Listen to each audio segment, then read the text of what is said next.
I'm Kai, and welcome to Dagon. Now, this is described as a 30-minute Lovecraftian experience, and I don't know a lot about the Lovecraft universe, so I thought we could experience this together. All right. Dagon is a faithful interactive adaptation of H.P. Lovecraft's work focused on story and atmosphere. You will not find difficult choices, action sequences, or inventory management here, and movement is limited to progressing through locations along with the plot. I am writing this under an appreciable mental strain, since by tonight I shall be no more.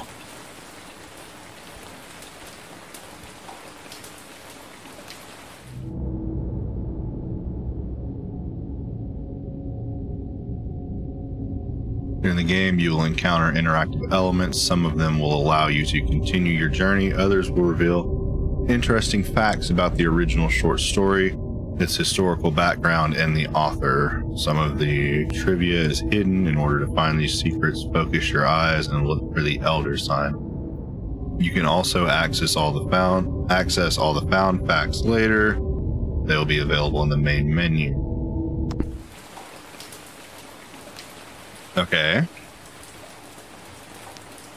Penniless, and at the end of my supply of the drug which alone makes life endurable, I can bear the torture no longer, and shall cast myself from this garret window into the squalid street below.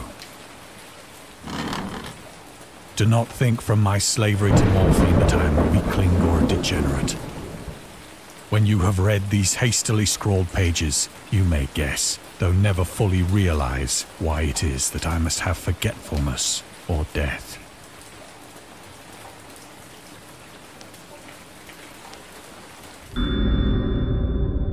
Morphine entered into use in the 19th century and was routinely administered to treat severe pain during the American Civil War, 1861 through 1865, and World War I, 1914 through 1918. It was also sold without restrictions until 1914. Morphine became more popular after the invention of the hypodermic syringe around 1854. Frederick Serturner, who first isolated the substance, originally named it morphium after Morpheus, the Greek god associated with dreams. At the time when Dagon was published, morphine abuse, known as soldier's disease, already posed a big problem in the United States.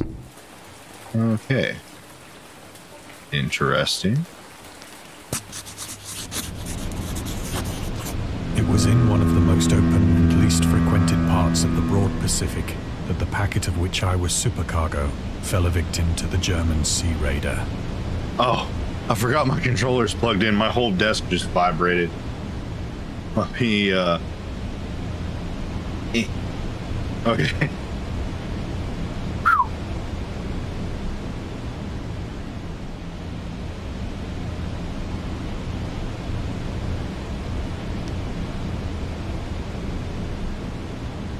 No secrets?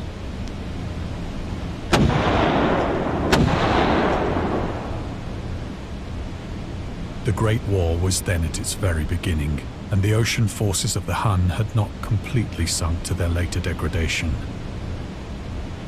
So that our vessel was made a legitimate prize, whilst we of her crew were treated with all the fairness and consideration due us as naval prisoners.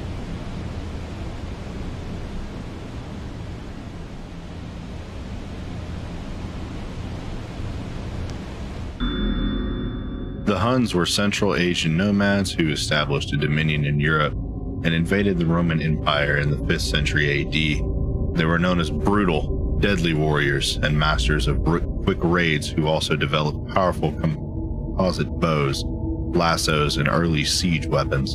During World War I, the British used the word Hun as a synonym for Germans in order to emphasize their brutality. However, the term originated when the German Emperor Wilhelm II gave a speech to his troops on the 27th of July 1900 before they embarked to China. Should you encounter the enemy, he will be defeated. No quarter will be given. Prisoners will not be taken. Whoever falls into your hands is forfeited. Just as 1,000 years ago, the Huns under their king Attila made a name for themselves, one that even today makes them seem mighty in history and legend. May the name German be affirmed by use in such a way in China that no Chinese will ever dare again look cross-eyed at a German. The refusal to take prisoners was a clear breach of the laws and customs of war adopted during the First Hague Convention of 1899. I did not know that. So liberal, indeed, was the discipline of our captors, that 5 days after we were taken, I managed to escape alone in a small boat with water and provisions for a good length of time.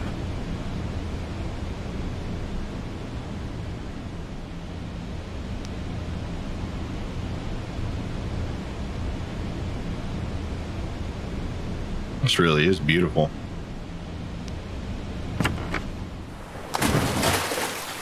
Feels like very like Amnesia. When I finally found myself adrift and free, I had but little idea of my surroundings. Never a competent navigator, I could only guess vaguely by the sun and stars that I was somewhat south of the equator.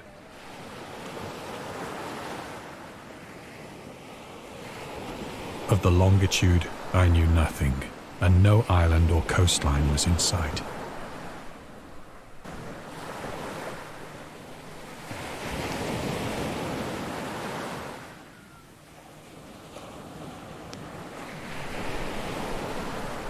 The weather kept fair, and for uncounted days I drifted aimlessly beneath the scorching sun, waiting either for some passing ship or to be cast on the shores of some habitable land.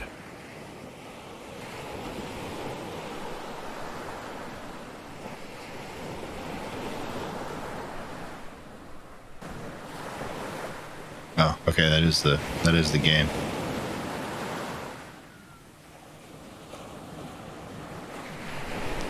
Oh.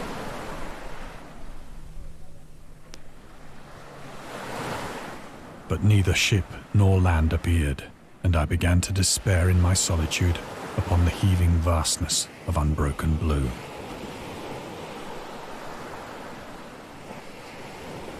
The change happened whilst I slept. Change. Its details I shall never know. For my slumber, though troubled and dream-infested, was continuous.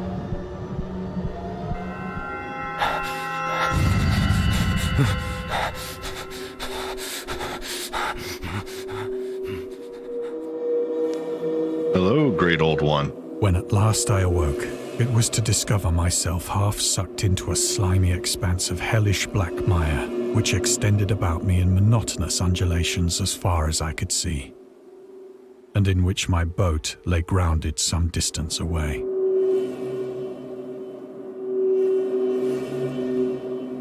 Though one might well imagine that my first sensation would be of wonder at so prodigious and unexpected a transformation of scenery, I was in reality more horrified than astonished. For there was in the air and in the rotting soil a sinister quality which chilled me to the very core. The region was putrid with the carcasses of decaying fish and of other less describable things which I saw protruding from the nasty mud of the unending plain.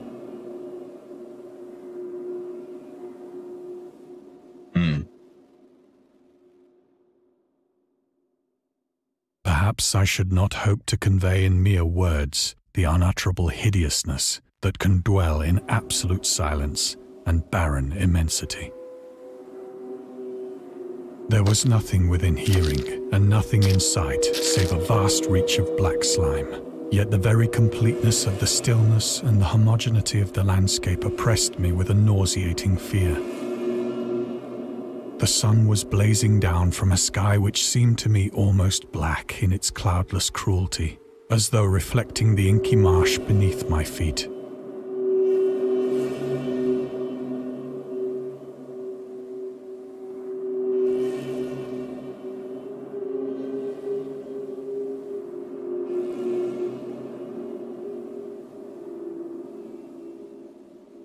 There's not a whole lot to comment on, honestly, guys.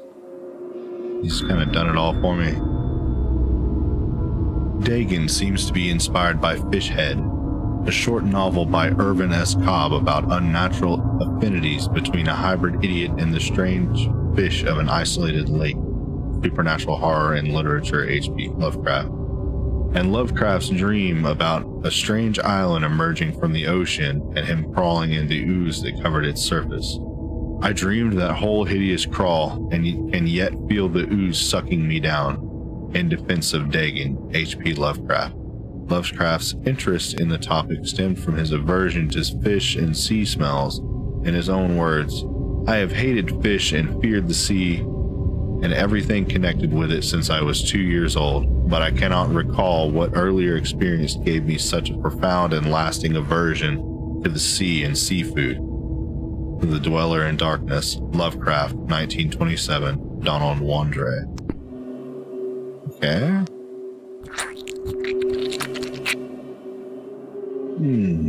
As I crawled into the stranded boat, I realized that only one theory could explain my position. Through some unprecedented volcanic upheaval, a portion of the ocean floor must have been thrown to the surface, exposing regions for which innumerable millions of years had lain hidden under unfathomable watery depths. So great was the extent of the new land which had risen beneath me that I could not detect the faintest noise of the surging ocean, straining my ears as I might. There's nothing. Nor were there any seafowl to prey upon the dead things.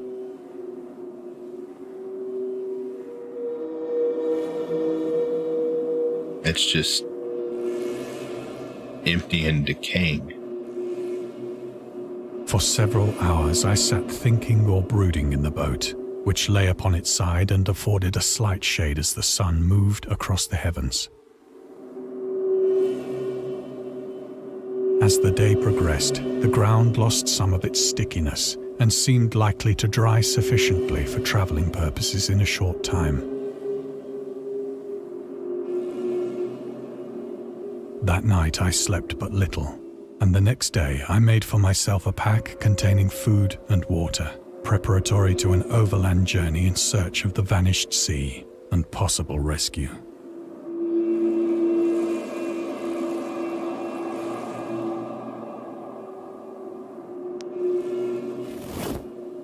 On the third morning, I found the soil dry enough to walk upon with ease. It just goes on forever. The odor of the fish was maddening, but I was too much concerned with graver things to mind so slight an evil, and set out boldly for an unknown goal.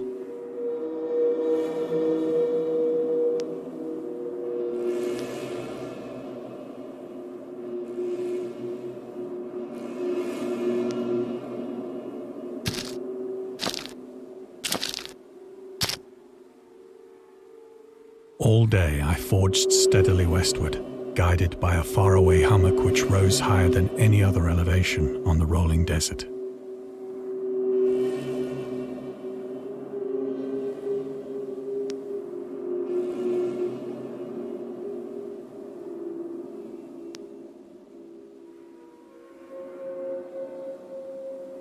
What is that?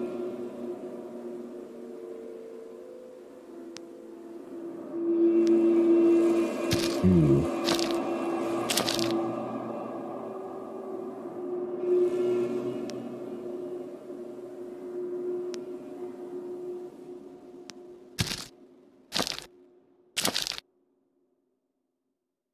That night I encamped, and on the following day still travelled toward the hummock, though that object seemed scarcely nearer than when I had first espied it.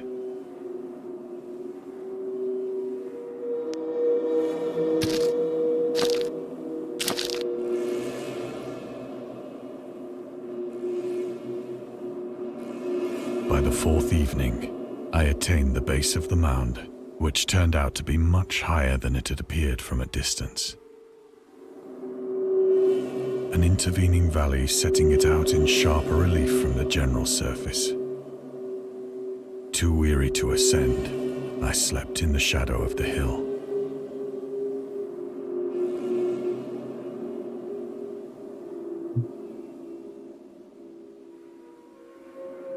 What's that? In the distance.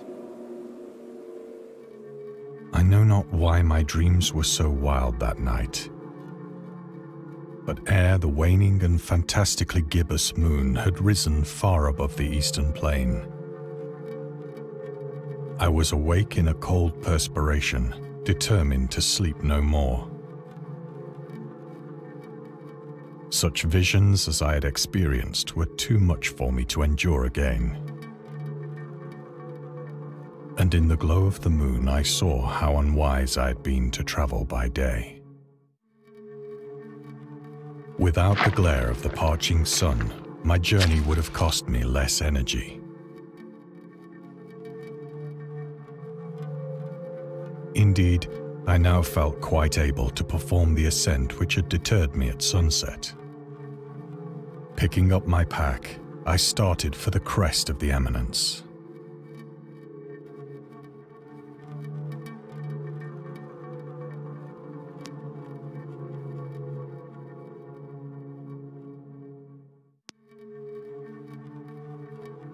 Look at that skybox.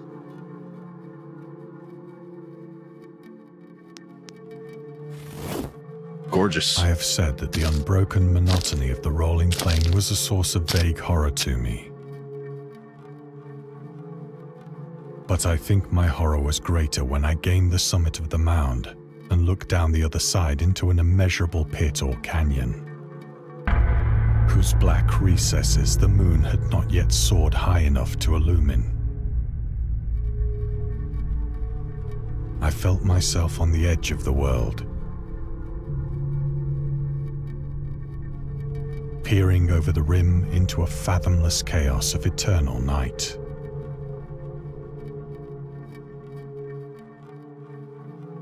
Through my terror ran curious reminiscences of Paradise Lost, and of Satan's hideous climb through the unfashioned realms of darkness. As the moon climbed higher in the sky, I began to see that the slopes of the valley were not quite so perpendicular as I had imagined.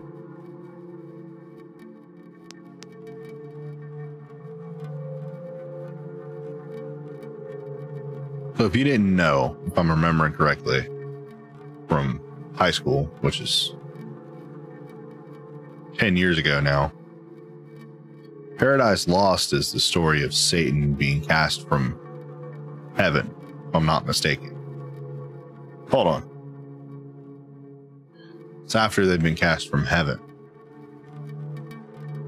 So he's describing a very ledges and outcroppings hell-like afforded fairly easy footholds for a descent. Oh, God.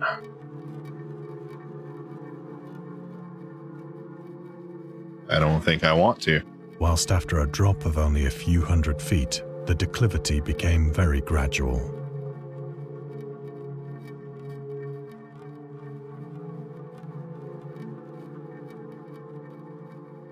I'm so uneasy just like looking out at this hole. This really is like an experience. That's why I'm not talking very much. Impulse which I'm trying to definitely analyze. Experience. I scrambled with difficulty down the rocks and stood on the gentler slope beneath, gazing into the Stygian deeps where no light had yet penetrated. All at once, my attention was captured by a vast and singular object on the opposite slope, which rose steeply about 100 yards ahead of me. An object that gleamed whitely in the newly bestowed rays of the ascending moon.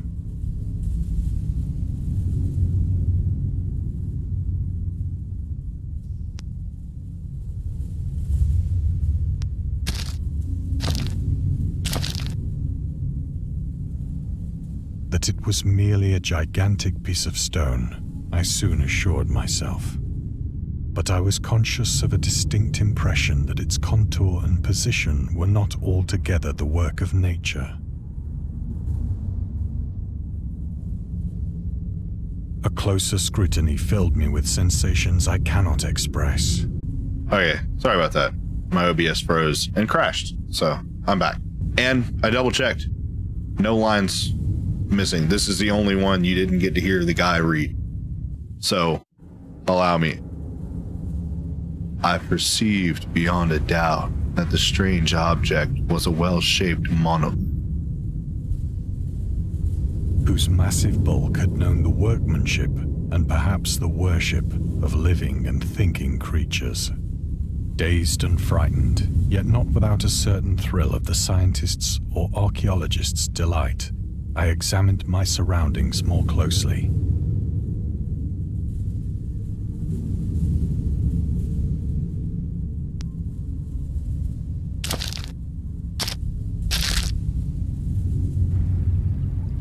The moon, now near the zenith, shone weirdly and vividly above the towering steeps that hemmed in the chasm, and revealed the fact that a far-flung body of water flowed at the bottom, winding out of sight in both directions and almost lapping my feet as I stood on the slope. Across the chasm, the wavelets washed the base of the Cyclopean monolith, on whose surface I could now trace both inscriptions and crude sculptures.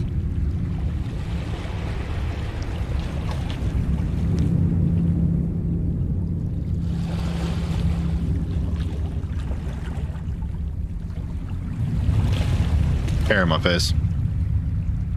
Oops.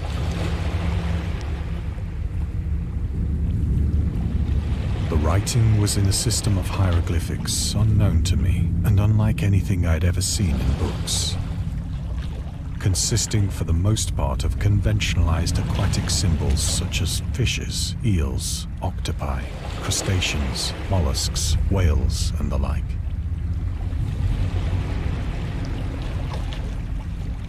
Oh, that is one of the great old ones. I know a little bit. Several Not a lot. characters obviously represented marine things which are unknown to the modern world.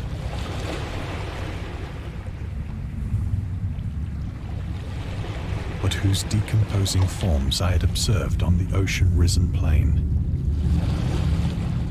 It was the pictorial carving, however, that did most to hold me spellbound.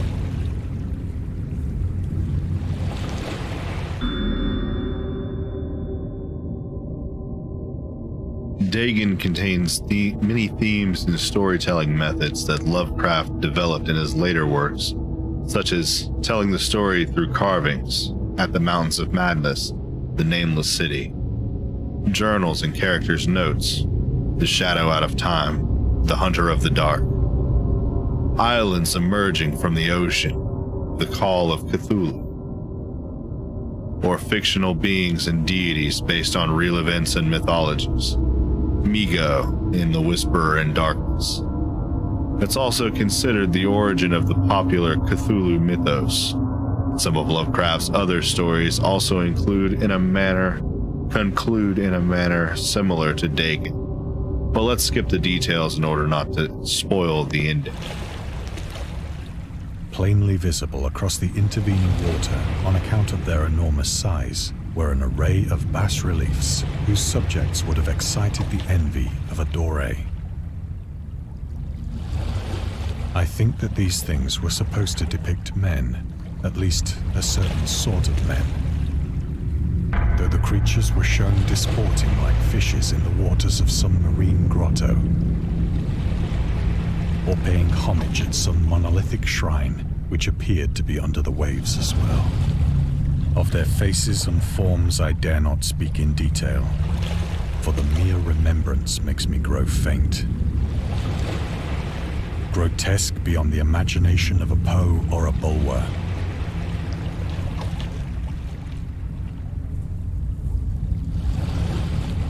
They were damnably human in general outline, despite webbed hands and feet, shockingly wide and flabby lips, glassy, bulging eyes, and other features less pleasant to recall. Curiously enough, they seem to have been chiseled badly out of proportion with their scenic background. for one of the creatures was shown in the act of killing a whale, represented as but little larger than himself.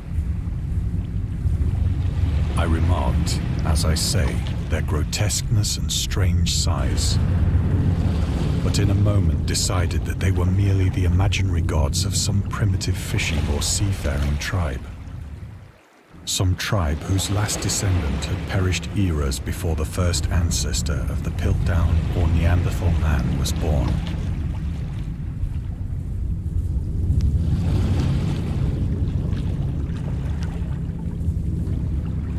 Awestruck at this unexpected glimpse into a past beyond the conception of the most daring anthropologist, I stood musing whilst the moon cast queer reflections on the silent channel before me.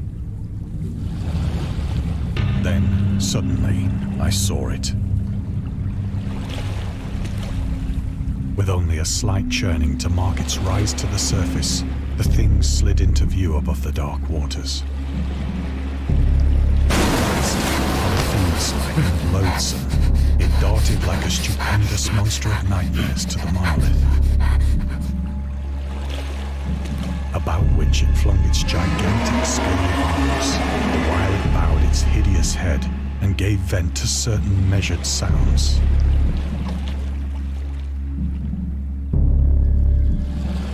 I think I went mad then. I would too. I think we all would, man. I think that would take a very strong constitution. Of the slope and cliff, and of my delirious journey back to the stranded boat, I remember little.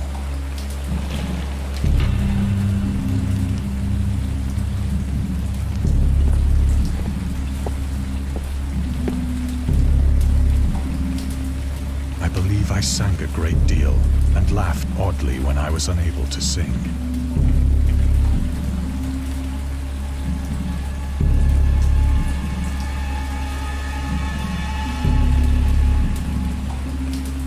Oh.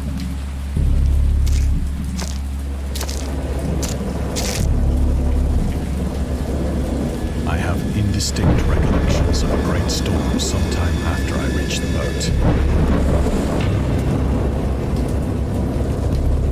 At any rate, I know that I heard pearls of thunder and other tones which nature utters only in her wildest moods.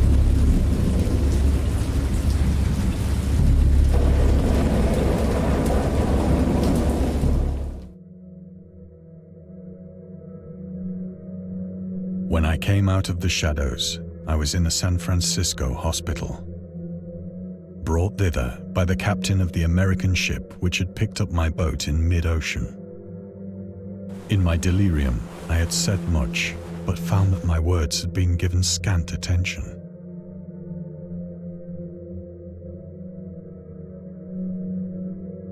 Ooh. It's a lot of bloodstains. Of any land upheaval in the Pacific, my rescuers knew nothing. Nor did I deem it necessary to insist upon a thing which I knew they could not believe.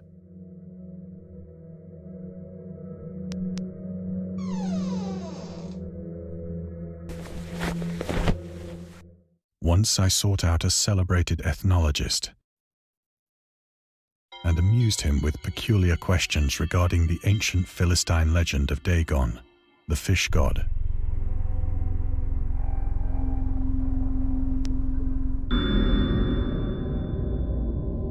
Dagon, now that I know how to pronounce it, was the main deity of the Philistines, worshipped throughout the Middle East as the ancient god of fertility and crops. In Hebrew, the word Dagon was a common noun for grain. The rulers of Akkad, Mesopotamia, chose him as the patron saint of their war conquest. He also appeared as the judge of the dead in the Assyrian poem and an underworld prison warder in one of the Babylonian texts. He is often mistakenly taken for a fish god due to the wrong interpretation of his name as in Hebrew the word dag means fish. In H.P. Lovecraft's works, Dagon is an underwater deity ruling over the deep ones, a humanoid race with fish traits that reside in the oceans. He is worshipped by a secret cult called the Esoteric Order of Dagon.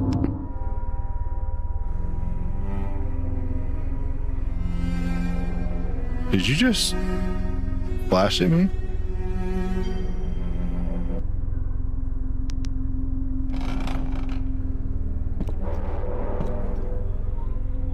But soon perceiving that he was hopelessly conventional, I did not press my inquiries.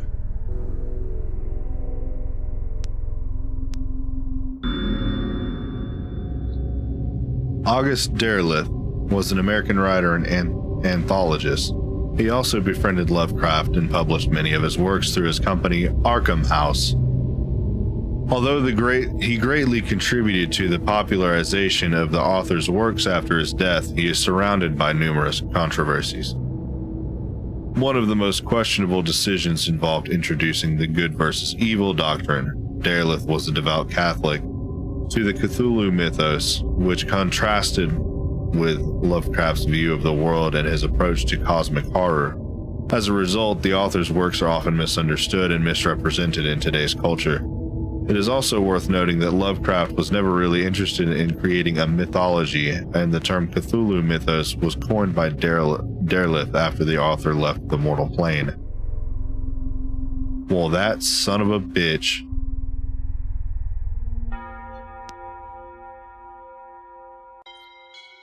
Excuse me?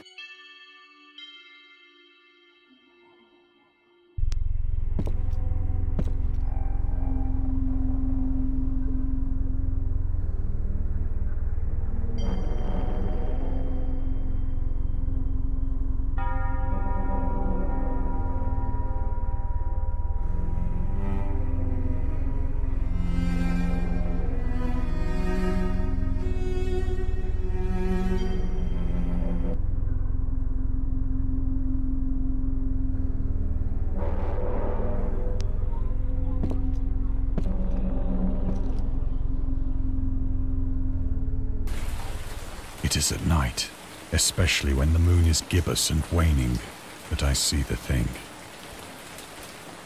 I tried morphine, but the drug has given only transient surcease and has drawn me into its clutches as a hopeless slave. So now I am to end it all, having written a full account for the information or the contemptuous amusement of my fellow men.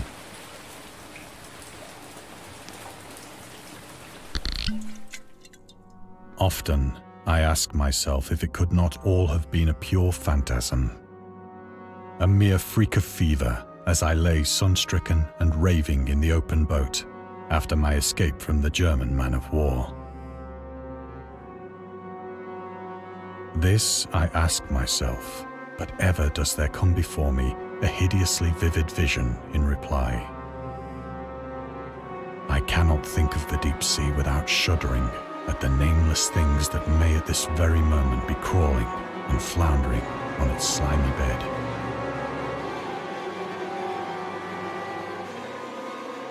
Worshipping their ancient stone idols and carving their own detestable likenesses on submarine obelisks of water-soaked granite.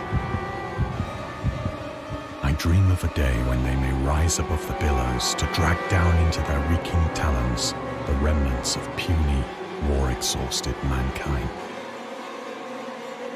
Of a day when the land shall sink and the dark ocean shall ascend amidst universal pandemonium.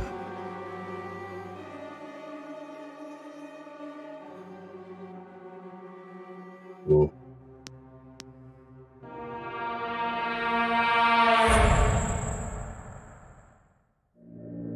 The end is near.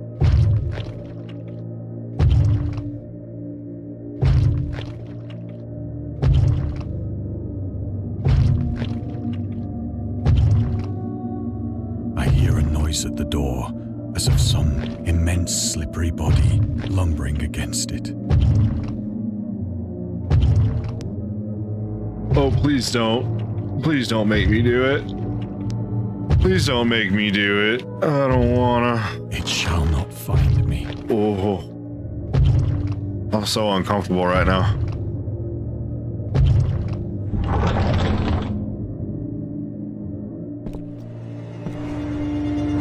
God, that hand.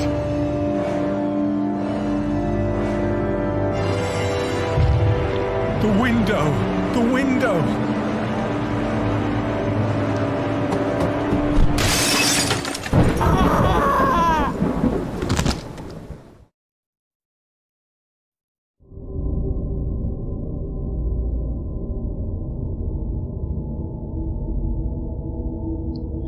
Well, then, that was Dagon.